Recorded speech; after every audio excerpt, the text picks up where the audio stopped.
Welcome, dear listeners. Today, we step into the timeless world of Greek mythology, a land where gods rule from Olympus, a land where mortals struggled under divine shadows, a land of heroes, monsters, and endless trials. This is the tale of Hercules, son of Zeus, born of Alcmene, praised for strength, but scarred by tragedy, admired for courage, yet cursed by heroes' wrath. His name echoes through centuries of song. His deeds are carved into stone and memory. But his story begins unsure. Before glory came punishment. Before redemption came despair. Tonight, we begin with his first trial, the slaying of the Nemean Lion. A beast no sword could wound, a monster no arrow could pierce, a symbol of his inner darkness and rage. From his first breath, Hera hunted him. She loathed the son of Zeus's betrayal. She vowed no peace for him. One night, she sent serpents into his chamber. Their scales gleamed under torchlight. They slid closer to the infant's bed.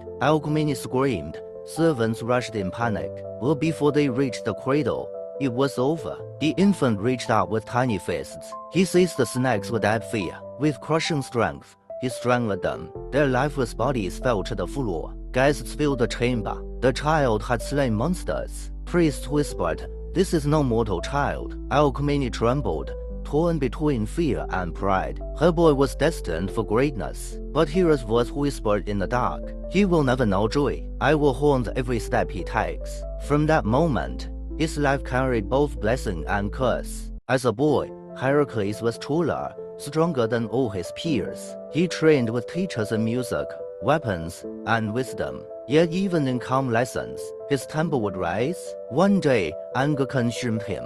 He struck his lyre instructor in a fit of rage. The man fell lifeless to the ground. Silence filled the hall. As he grew, so did his strength. No beast could withstand his blows. No man could match his power. But strength without control brought fear. Yet his heart longed for peace. He dreamed of family, of love, of quiet days far from war and blood. But the gods had other plans. One night, madness fell like a storm. Hera's hand twisted his mind. He saw enemies where his loved ones stood. When the fog lifted, his hands were stained. The wife and children he adored were gone. Broken by guilt, Heracles wandered in despair. He sought answers no mortal could give. At last, he came to the Oracle of Delphi. The oracle spoke with a voice beyond time.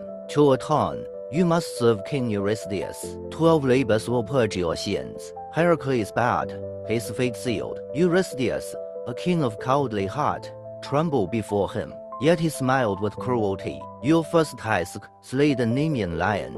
Heracles took his club and bow. He marched across valleys and mountains. Villagers warned him, "No weapon can wound the beast." At last, he heard a roar that shook the hills. The Nemean Lion emerged from the shadows. Its golden fur glistened like iron. Its eyes burned with fury. Heracles raised his club. He knew arrows would break, swords would fail. Only his hands, only his strength, could triumph. The battle of man and beast was about to begin. Heracles loosed arrows from his bow. They struck the beast, who bounced from its height like rain on stone. The lion roared, unhurt, unstoppable. With a cry, Heracles swung his wooden club. The blow echoed like thunder, yet the club splintered against the beast's skull. The lion leapt, jaws snapping with fury.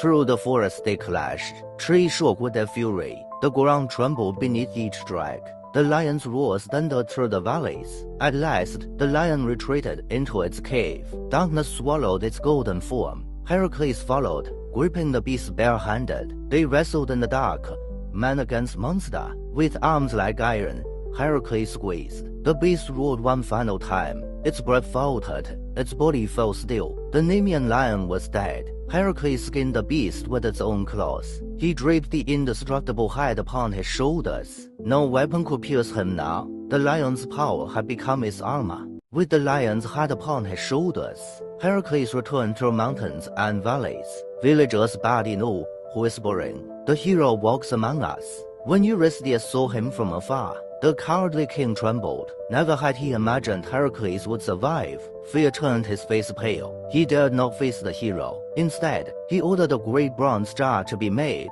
Whenever Heracles came near, the king would hide inside, quaking like a child. Yet his voice, trembling with false authority, declared, "Your task is not finished. More labors await you. Only when they are done will you be free." Heracles nodded, silent but resolute. The path of redemption had only begun.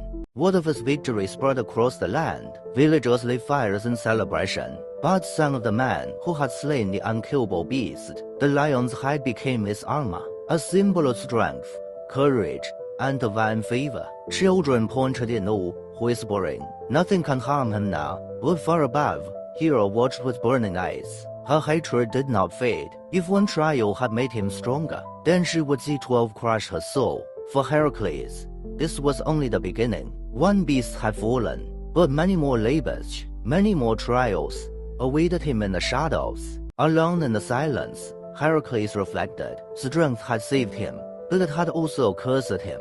Every triumph carried the shadow of pain, yet in his heart burned a single truth. Power must serve justice. Courage must guide strength. Without purpose, even gods fall into ruin. His story was not just his own. It was a lesson for mortals and gods alike, that redemption is found not in power, but in the will to rise after every fall. And so, Heracles had triumphed. The unkillable beast lay slain. The lion's hide became his armor, a symbol of strength and legend. But this was only the beginning. 11 more labors awaited him.